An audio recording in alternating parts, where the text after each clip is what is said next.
It's a plane almost every other major airline scrapped, yet American carrier Delta Airlines is still flying 70 of them. In today's video, we are going to investigate Delta's interesting, maybe even genius strategy with this aircraft. This is the story of how the Boeing 717 became Delta's secret weapon on short-haul routes.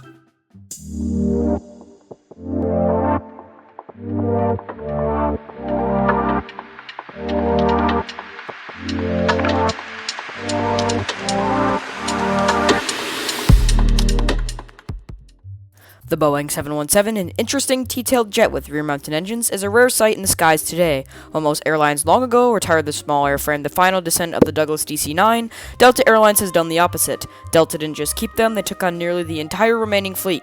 Today, they fly around 70 to 80 of these jets, making them one of the last 717 major operators. The reason Delta kept these jets is by the early 2010s, Delta needed to replace three types of aircraft: their aging fleet of McDonnell Douglas MD-88s and 90s, and their older Douglas DC-9s. The market for the 100-seat mainline aircraft was virtually non-existent, as the Boeing 737 and Airbus A320 were too large for most of the shorter regional routes.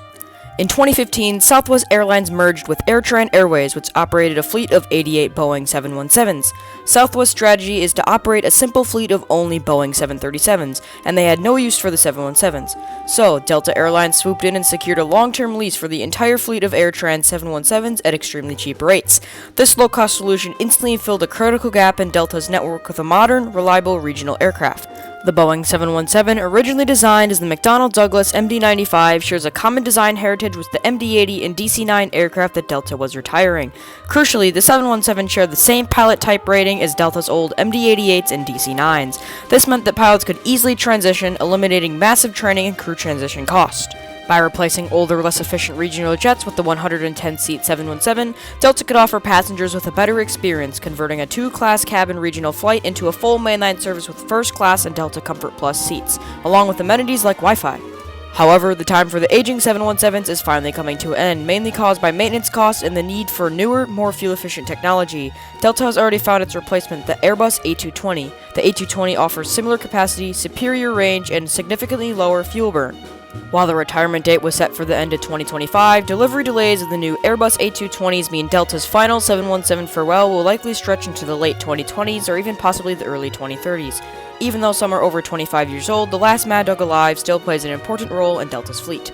I, in fact, had the lucky chance to fly one of these classic Mad Dogs back in February of this year, and I can assure you these old birds are still holding up to this day.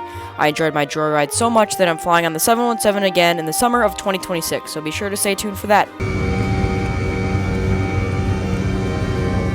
The Boeing 717 was a jet that the industry passed aside, but Delta Airlines saw its hidden value. By using their history with the Mad Dog aircraft family in a striking favorable deal, they turned aviation's failure into a reliable, cost-effective workhorse. When the last one flies, it would truly mark the end of the entire six-decade DC-9 lineage. Did you realize the Boeing 717 was essentially a modern DC-9? And have you been lucky enough to fly in one of Delta's last Mad Dogs? Let me know your thoughts down in the comments. And with that, I'll catch y'all in the next one. Bye!